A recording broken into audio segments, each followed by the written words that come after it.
Warning! Warning! This podcast contains spoilers. Listen at your own risk. Welcome to Medium Shift, the podcast that investigates how stories stack up from medium to medium through the adaptation process. This week, we get cold on a train with Snowpiercer.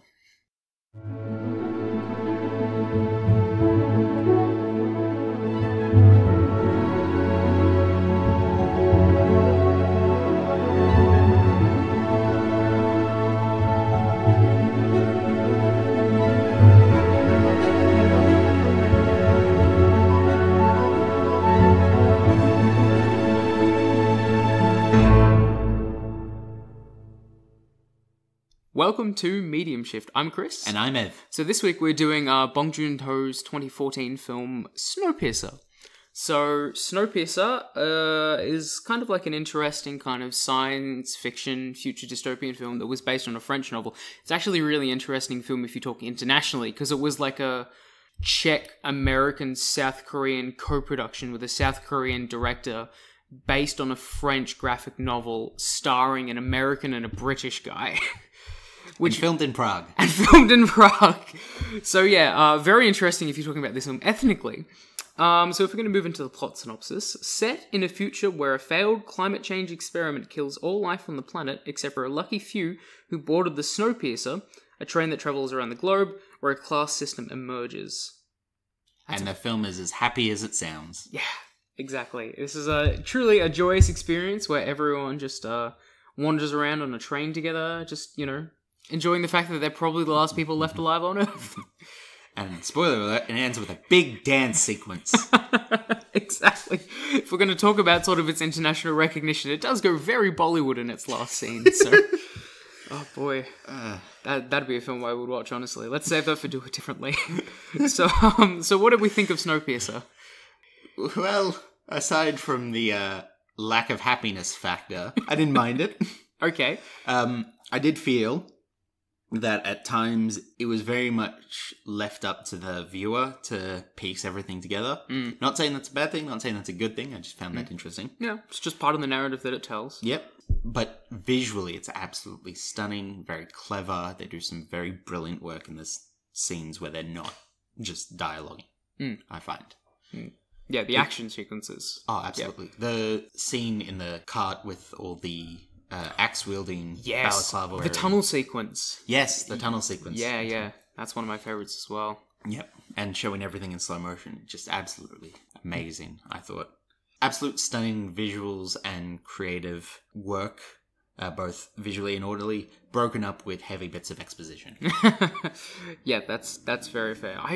Maybe that's one thing we can talk about it, but it does feel like when it comes to an adaptation of a lot of graphic novels, especially that are sort of like based around such a heavy story world, that it does tend to lean into that. But I'm fairly similar, except I just kind of love this movie, to be honest. Not only for like the visual style and direction choices that Bong Joon-ho makes. He's a really great director. I also recommend people seek out his other work. He did a film on Netflix called Okja a little while ago that's well worth seeing, as well as a few South Korean blockbusters, which are really interesting too. But I just think it was just sort of a great premise, a really unsubtle premise when it comes to the metaphor, but honestly I just think that makes it more effective. Fantastic performances all around, especially if we're talking about Chris Evans, considering we're continuing Evans Fest today. He's a really, really powerful magnetic force, and especially considering, his public persona is so built around, Captain America, the squeaky clean Boy Scout of the Avengers, kind of seeing him in this dirty, driven, almost ugly character role, I just thought was really fresh and really interesting. And, like, the supporting cast is so good as well, and mixed with the visuals and the action sequences and just the metaphor and the way the film ends. And I guess I just enjoy, like, a glut of darkness, which definitely helps the film being palatable. But yeah, no, I think it's really, really impressive. Absolutely. I wanted to point out, just we were mentioning before, sort of the way the dialogue sort of works in those sort of scenes. There was actually, I heard that the distributor, which was the Weinstein Company, and Harvey Weinstein, fantastic. The debacle of the US release, I assume you're talking about? Yes, and the fact that they actually did a cut that was about 20 minutes less time, and instead of having as much dialogue, was voiceover narration. and was absolutely hated by test audiences everywhere. Oh, big surprise. So when we talk about it being exposition heavy, we do have to keep in note it could have been a lot worse. Yeah. Oh, it can always be worse, honestly. Yeah, no, I do remember reading about that massive US release afterwards as well. I don't remember the exact details of the voiceover, but I think there was one at like the very beginning and the end that just sort of like summarizes the premise and all that, and not surprised. I mean, especially considering what's come out regarding the Weinstein Company and Harvey Weinstein himself. But I do think it's really unfortunate. But it was really nice, kind of the blowback against that was so many people were just eager to see the original director's cut of the film, which I think was fantastic, because it 100% deserved to be seen, not only just generally speaking, but in a cinema as well. Like, this is a deeply cinematic movie. I think even to this day, it's still the most expensive South Korean production of all time, and I mean, a lot of that money really shows on screen, so, yeah. Well, they built an entire train set that could rock and sway. Yeah, I know, it's crazy. Yeah, I mean, they really sort of leaned into the... I mean, on one level, it's also kind of a surprisingly cheaper movie to do in so many respects, in that you only just need the one self-contained train set, but that set has to do so much. I think it's really impressive. Like, the production design obviously is so fantastic in this movie, and so perfectly like modeled with the visuals as well. Like, Bong Joon-ho is definitely a director that a lot of people would consider an auteur, and I think that's deservedly so. So, yeah, fantastic. Yeah. And speaking of those visuals, how stunning they were, especially quite accurate to the comic it was based on. Especially, I thought, when they entered the atrium, I think it was, all the plants. Oh, yeah, of course, the conservatory. Conservatory, that's the word I'm looking for. Yeah, I think that's what it's called. Yeah. But how close that was to this black and white illustration, to see it live in person was just amazing. Yeah, absolutely. Okay, so speaking of the source material, now we can actually move into the sources. So the film itself is based on a French graphic novel, as we'd mentioned, with a fancy French name, but we'll just call it The Snowpiercer. With Volume 1 and Volume 2, and then Volume 3 that actually came out after this film, interestingly enough.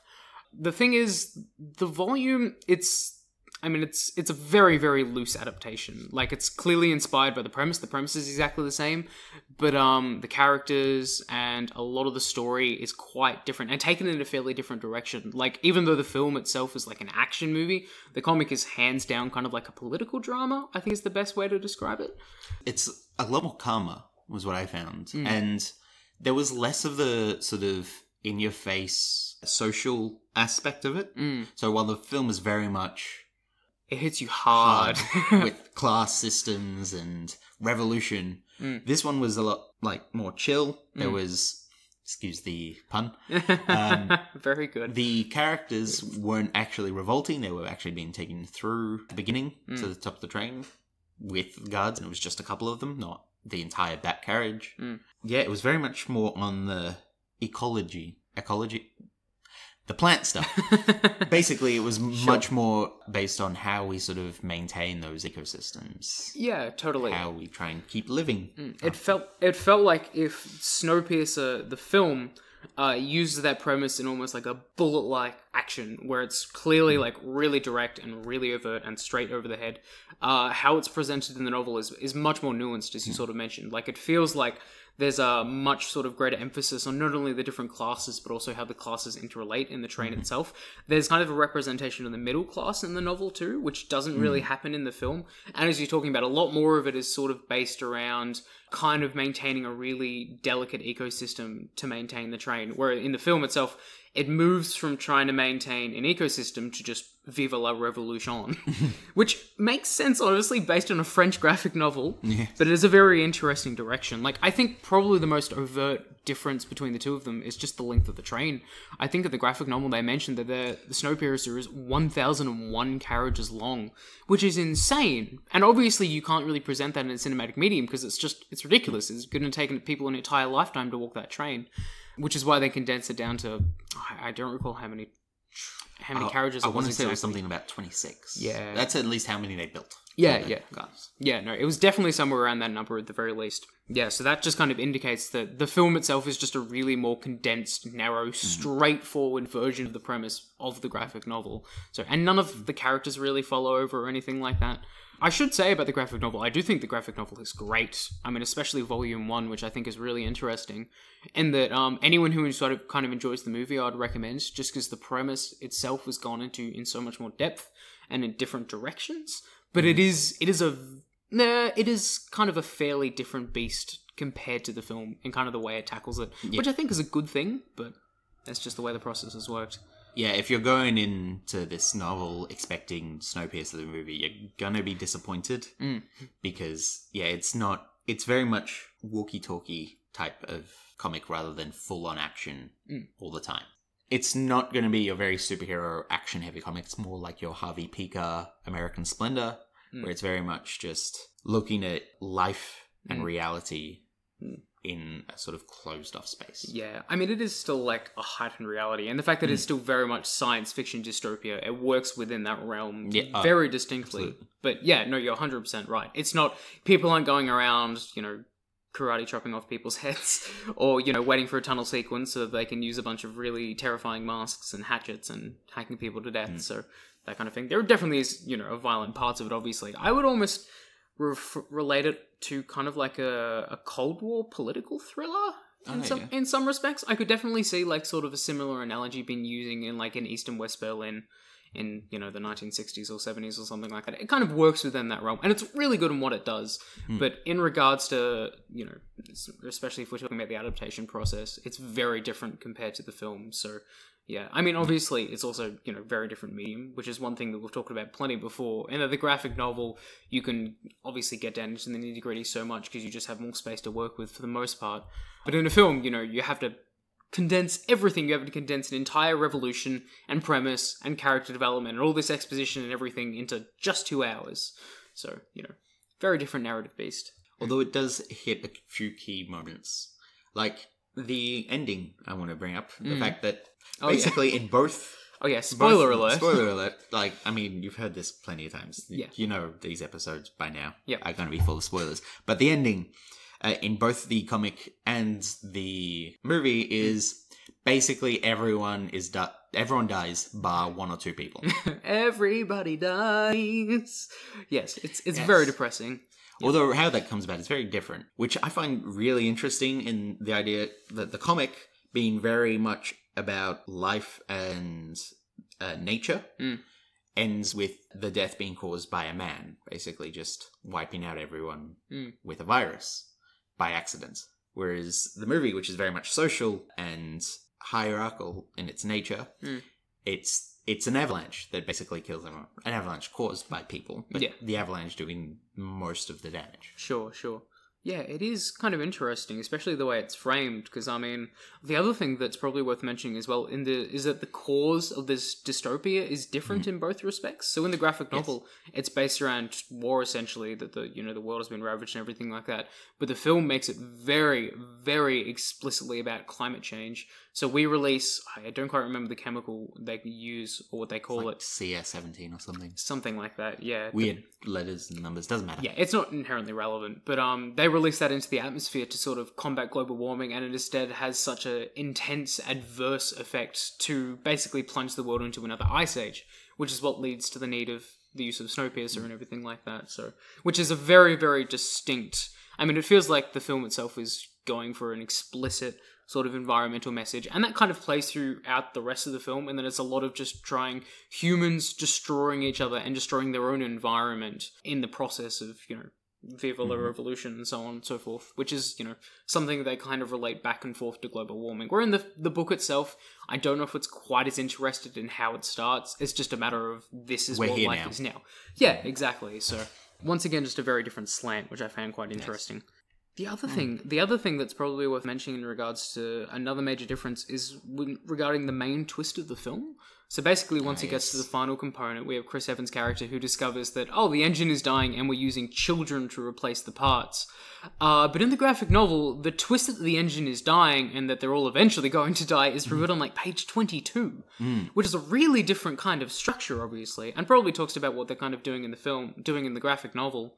When everyone's confronted with, this is a really shitty situation, and it doesn't really matter what we're going to do now, we're all just going to die as is. Yeah.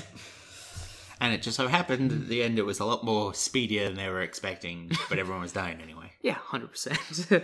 It was inevitable either or, but I do think that was a very sort of interesting distinction. And I guess it kind of makes sense in a film premise, and that you need that third act twist to kind of heighten the stakes. Yeah, and, you know, the film itself, the structure of the film, even though it is very different from the graphic novel, is still very straightforward 3-act structure when you've got the introduction in the, you know, the back carriage, and then the revolution, which takes place all across the second act, and then the third act when the engine is finally destroyed. So, yeah, it's very interesting like that. Speaking of the 3-act structure, one of the things I found interesting about the film version is basically it's almost entirely second act. It is for the most part. It was very quick in the beginning, and the ending slower paced, but still there was not a whole lot of it.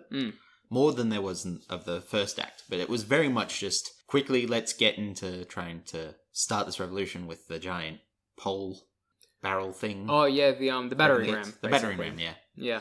And then just running straight before it, and from there it's just second act. Flat out. I think that kind of speaks to maybe the pace of the film as well, because it is a surprisingly quickly paced movie, except for maybe the third act. And I guess that's obviously an intention as well, because it's literally just a bunch of characters running down a train, trying to kill everything in their path. So, which I think works really well, once it kind of goes back to the visual and sort of momentum. Like, the momentum of the film is so good, and which makes sense, obviously, for a film set on a giant train. But I think... And a train that's slowly dying, it makes sense to slow down the third act. Yeah, 100%. So it's something, once again, it really kind of beautifully mirrors the narrative in regards to the pace, in regards to the structure, as well as what they're trying to say as well. Because, you know, you don't really want to spend half of the film in the lower carriage when the whole point of the film is Vive la Revolution, which I keep saying. But it is very interesting in that respect. Is there anything else you wanted to talk about in regards to the graphic novel? I did want to talk about, when we talk about the main protagonist, Chris Evans as his Everett character. Curtis. Curtis Everett. Yep. Sounds very similar to Chris Evans. Yeah, just a little bit. Somebody's just going to call him Chris Evans. Yeah, that's fair. So, Chris Evans' character compared to Pietov in the comic? Yes. Yeah. Yes. In very much... Chris Evans didn't want to be a leader, but sort of had to assume that role anyway, and was very much, let's get through this, I want everyone going through. Was Pietov, it was more, he was sort of roped in to this position. He didn't want to really do anything. He was just stuck in quarantine and was trying to basically win the affections of this reporter who was trying to integrate passengers from the back into the middle class. Yeah.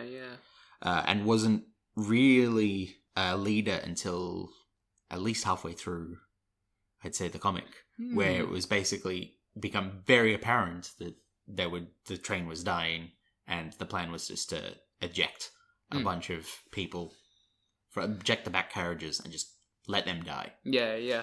So it was very much Chris Evans' character was the leader with who had his redemption in the past and was trying to build up, whereas Pietov sort of you see that more reluctance early on. Sure. And it isn't until the leadership is actively forced upon him.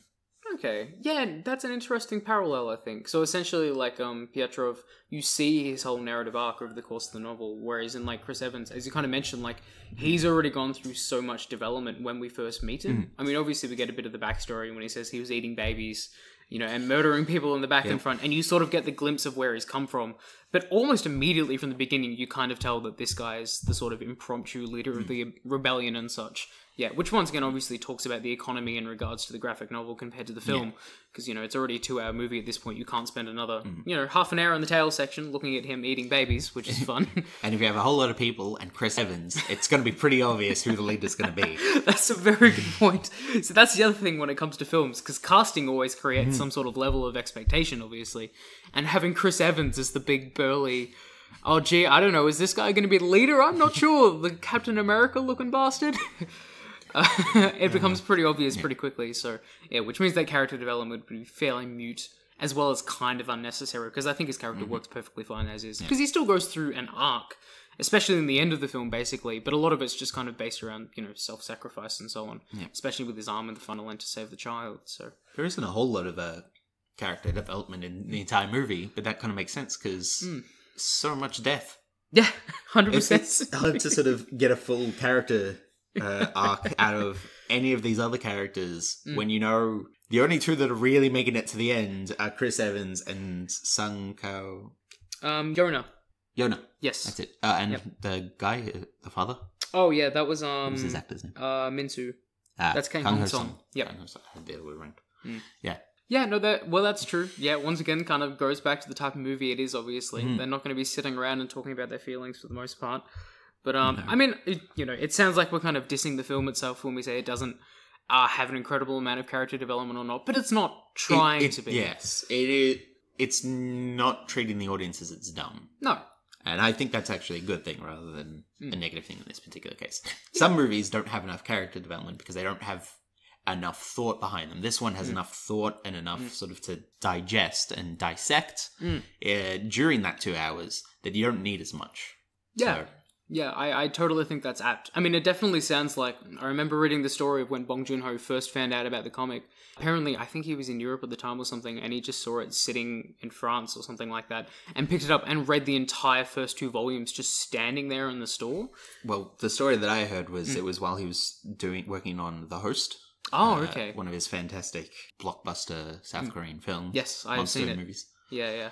That he picked up. It was actually an illegal translation. Oh, and I that didn't he saw actually in a hear this. comic. So this is the story I heard. I don't know how accurate it is. Yeah. But the fact that he went into a comic and saw this sort of piercing visual image, because the front cover is quite stunning. Yeah, it's quite distinct. Very distinct. It's very just blue and black. And picked it up and read through it. Yeah, went through basically the entire first volume in one sitting, and basically got in contact with the artist and author. Author might have been dead at this point.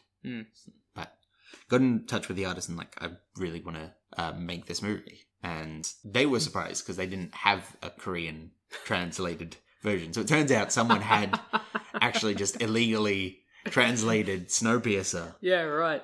For a Korean market and started selling it. Oh, that's great.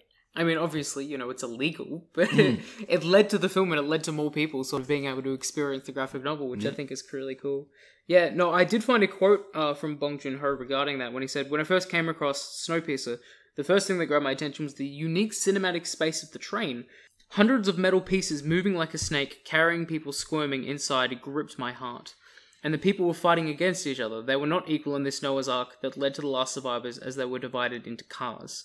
And I think kind of what he's talking about, and what you sort of touched on as well, the unique cinematic space of a train, especially with that really distinct visual on the front. It is, I mean, it's obviously a very enclosed movie because everything happens within these metal confines, but kind of the way that the story ties into that I think is really interesting. And not only that, but like the visual style, as you're talking, like the rich kind of blacks and blues, the really dour design is very apparent in the film as well. Like you look at any sort of the promotional material too, which is always just Chris Evans looking really dour holding a hatchet, but it's all in like black and blue, kind of almost washed out, like a really kind of dour color palette. And it's really kind of appropriate to the graphic novel, which I think is fantastic. Even though we didn't necessarily take any of the characters or the vague plot itself, like he's still very much inspired by the visuals, which I found quite interesting. Which, as we mentioned, is the best part of the movie. Hands down. So yeah, it's really interesting. I mean, honestly, I really think that it works to the fact that he just kind of threw out all the characters and went for his own regard works to his advantage, honestly.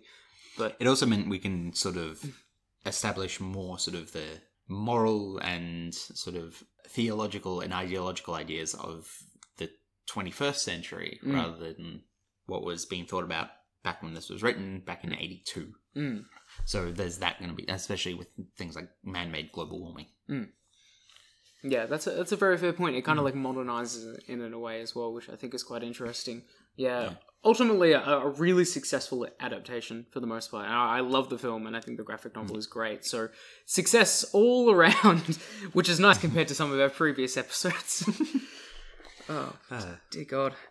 There is one last thing I want to bring up before we go into our Do It Differently. Yeah, sure. And this is a nice little segue. Oh, good. Because there is a fantastic YouTube video out there, if you have not seen it, about Snowpiercer and why Willy Wonka in the Chocolate Factory is a prequel. What? To Snowpiercer. What? I haven't heard about this. I won't go into too much because it is absolutely fantastic. It's done by Rhino Film, I think it is. Okay. think I might have heard double of check him. that. Yeah, sure. But it is really, really fascinating. He does some very good, clever research. There are a few logical leaps, of course. What a surprise. But it brings up things like the idea that Wilfred, the train creator and conductor, I guess, sort of. Yeah, best way to describe might call him. Yep. Is actually Charlie Bucket, many years on after taking over Wonka's factory. Yeah, righto. Okay. I think I can begin to see the connections, but yeah, dear God, that's depressing. Yeah, one of the ones that I absolutely loved as his piece of evidence later on in the video was the fact that when he's talking how Wonka's machines and all his fabulous vehicles that he has, like the boats and the cars and the elevator, all were sort of powered by Oompa Loompas. And Oompa Loompas, being the short little humans, eventually went extinct and were replaced by the children. No. Oh, dear God. Oh, and I didn't think this movie could get any more depressing. Oh, Christ. Actually, I mean, that makes a disturbing amount of sense. It's obviously complete nonsense as well, but still very interesting. So yeah, look this up. Willy Wonka and Snowpiercer. It's by Rhino Stew is the YouTube channel that does it. Yeah. It's already got like 2.9 million views or something. Oh my God, okay. Yeah, that's one of the more impressive fan theories I've heard. I wasn't aware I had to prep for Willy Wonka and the Chocolate Factory before we came into this episode as well. That's not fun. Alright, well, speaking of fan theories and very weird ways to take the Snowpiercer franchise, let's move into Do It Differently. Jingle, jingle, jingle. Yeah, nailed Toot, it. Gotta keep the theme going.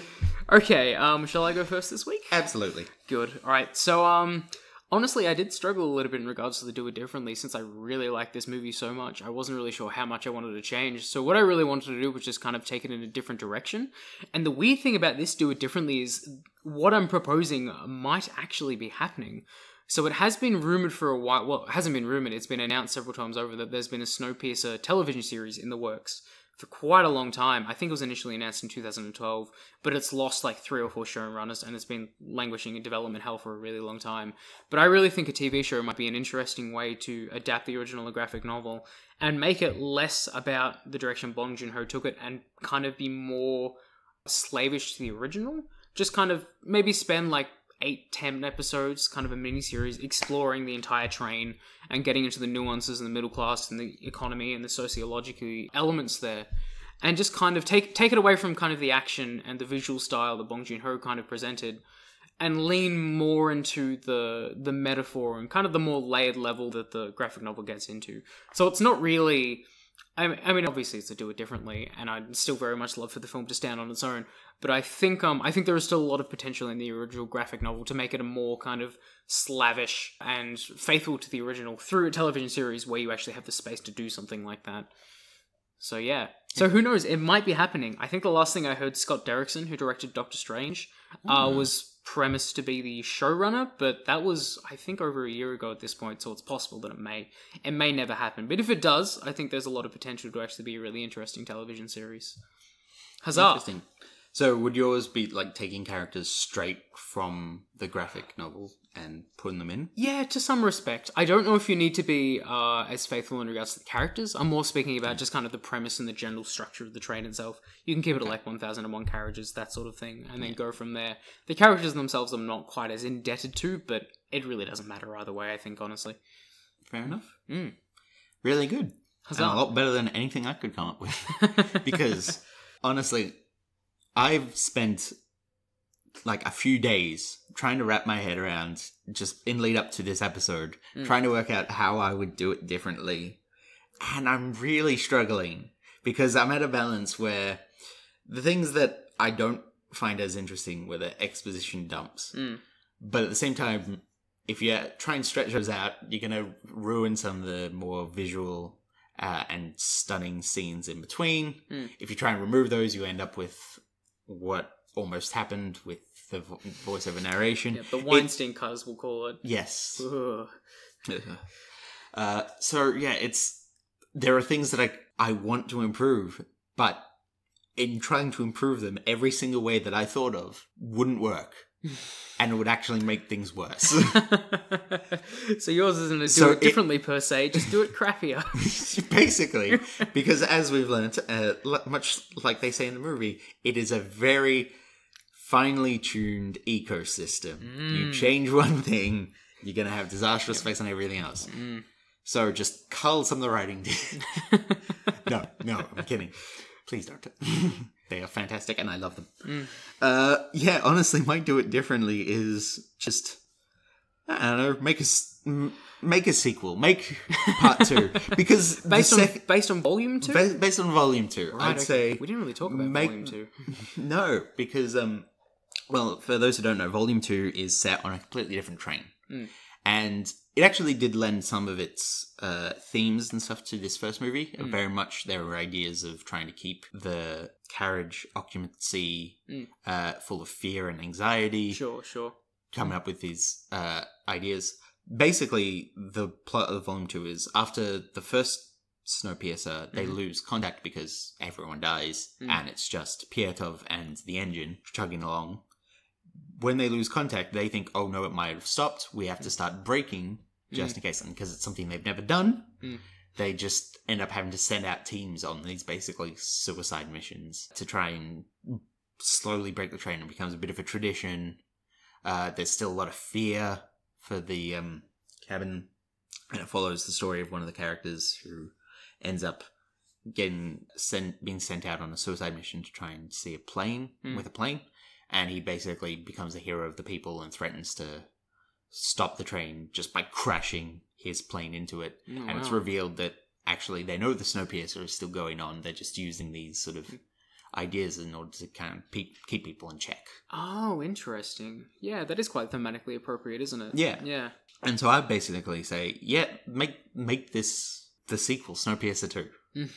And link it in. And then, so my changes to the first one would basically be, do more of it, and with that in mind, try and keep that sort of going. Although you can't really do it with the ending of the original Snowpiercer. Sure. So mine would be the second train, the reveal more being like, oh no, the train is gone because it has just fallen off the edge of a cliff. But there are signs of people and life that our new protagonist could start discovering and start maybe that there is a chance for life and maybe less of a grim ending for the first one. Yeah, okay. Yep. You have to live with the polar bears. Yep. Interesting. Which, can we just point out, there are two people who were born on a train, never really seen polar bears before. They're dead, aren't they? Yeah. They're going up to this thing and it's just going to maul them to pieces. Yeah, they're really dead. They kind of play that last scene as almost like a pseudo-hopeful thing, like, oh, life can survive out there. I just thought it was like, oh no, those things are going to kill them. Yep. They're gone. Which at least fits with the themes of the movie, but even so. No, very interesting. No, I like that idea, honestly. Like, sort of, move into more of a sequel. And at least at that point, once the world is everything and everything has been established, it won't hopefully be as reliant on exposition and such. But even so. Yeah. Would you want, like, Bong Joon-ho to return? Or just new creative team? Or... I feel it depends on if they want to try and recreate the success with Snowpiercer, then yes. Yeah. Because if you want to keep that same style and just sort of set a new setting, or if they want to take it much like the comic did and like whole new system, might be better to go with a new creative team. Although that runs the risk of it just being shit. Yeah, well, fair. Yeah. So maybe have him on as the director, but like add to the writing team, give him more of a sort of group-based. Sure. Okay. Instead of being very auteur. I know that's very much just leaning into his space, but maybe give it more time, more money, and more free reign to... Yeah, take it in a slightly different direction. Yeah. I do think it would be nice if, considering it is a different train, that they sort of go for a more... kind of slightly different style, which I'm not sure if Bong Joon-ho would do, considering a lot of his films do have a very similar tone from the ones I've seen at the very least, but it would be interesting to see. I don't know if he ever would do a sequel. I know this film was really successful, and obviously we're getting the TV series and everything.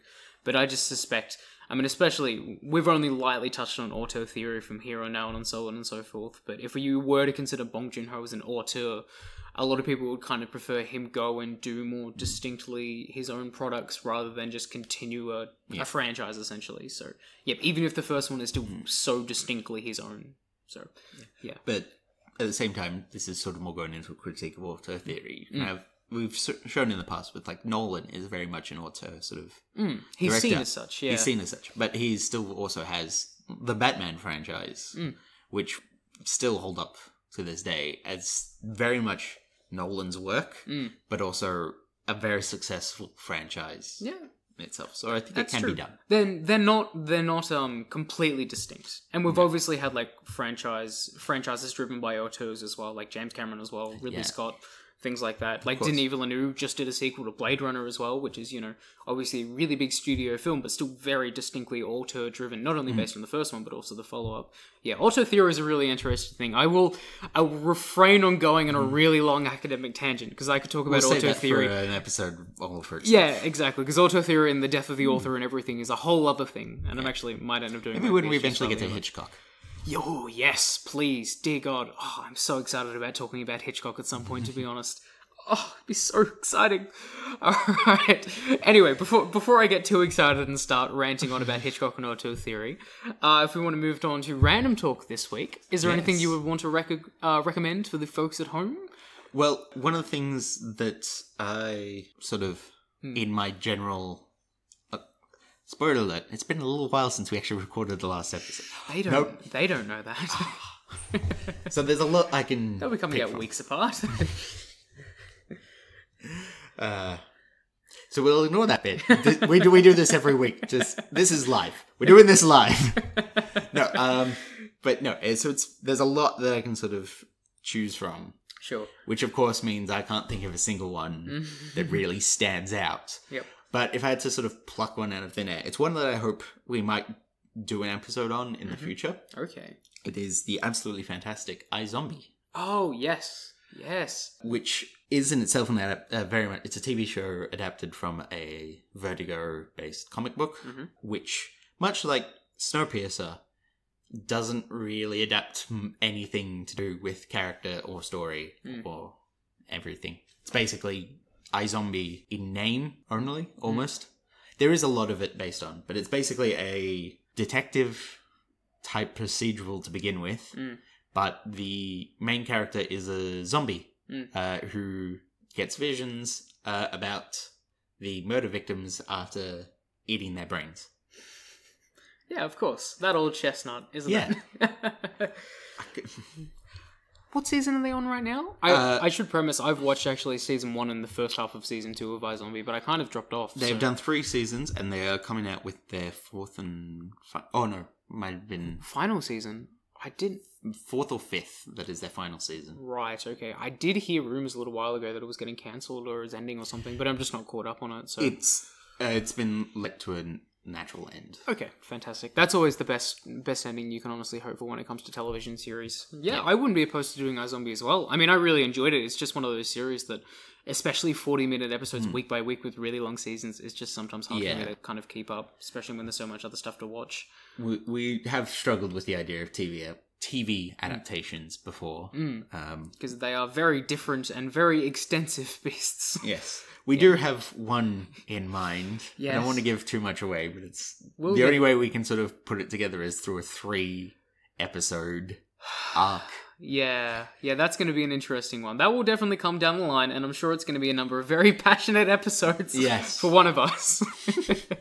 But that will be another day. We'll definitely be delving into television series more so than on, especially considering we kind of live in the golden age of prestige TV right now. So the birth of Netflix and Stan and Amazon. Yes, and Amazon and Hulu and all the other ones. So yes, so we have the ability. We just got to be less lazy. We have the power, just not the time. Yeah. Okay, I'm actually gonna, ironically enough, this is not planned, but I was also going to recommend a TV series that we're probably going to do some point in the future as well. Because I just finished rewatching it. I actually watched this series as a child, but they released the whole series on Blu-ray not long ago, and I bought it, and have basically binged through the entire thing again. And this is Avatar: The Last Airbender, which I know you haven't seen. No, I haven't. Much to my chagrin, but it is, I say this with no hyperbole, but it is one of the greatest American animated series of all time. Comfortably. It is the Lord of the Rings of children television series, and that it's so dense with lore and so interesting and yet so accessible, and the characters are amazing. Basically, for anyone who doesn't know Avatar: The Last Airbender, it's kind of set in an Asian-inspired world where people from different nations can bend the elements, like water, earth, fire, or air, and it just follows the Fire Nation after a 100-year war invading the Earth Kingdom, when the Avatar, which is the one person who can bend all 4 elements, returns to basically defeat the Fire Lord and restore balance to the world. And that premise kind of goes on to so many different directions, and the core cast of characters is so great. The series itself is only like 3 seasons, one based around water, one based around earth, one based around fire. And really, I mean, words cannot express how much I love this series and how good I think it is. If I was going to sum it up, it would just be a sound like... or something along those lines. But I think it is truly fantastic. And as much as I love this series, I do not look forward to talking about it in the future, because it means we're going to have to talk about the film that shall not be named, unfortunately, which may just be an hour of me sobbing, honestly. But we will get to it at some point, because I really think that the animated series should be heralded as one of the best of the 21st century, and it deserves all the praise and recognition it gets, just not the adaptations. Which also means you're going to have to watch it at some point too. Yes. Yes. So we've got a lot to come. Get ready. Unless you really hate us, then bye. If they really hate us, I don't think they're listening at this point. Yeah, that's fair. Okay, thank you for everyone who listened to this episode of Medium Shift. We can be found at our email address, mediumshift@gmail.com. We happily accept all blood offerings or bitcoins or any other, feedback you want to send our way. Hopefully positive, but we'll definitely take negative. We're always happy to listen to recommendations when it comes to episodes as well. There's many things to choose from when it comes to adaptations. But we always like to hear what other people would like us to talk about. And I'm very close to completing my meat dragon, so if those blood offerings could start picking up a bit, I'd be very appreciative. Yeah, exactly. We need to get Eva's meat dragon. Alright, so next week we're going to be continuing and finishing up Evan's Fest with a knockoff of The Incredibles. We're doing the Fantastic Four, and I want to have a go at you for that, but that's too accurate. Yes, we're doing the first Fantastic Four. The superior Fantastic Four, unfortunate as that is. And its sequel. Yes. Rise of the Silver Surfer and the Diary of Space Cloud. Alright, until next time, fare thee well. Bye.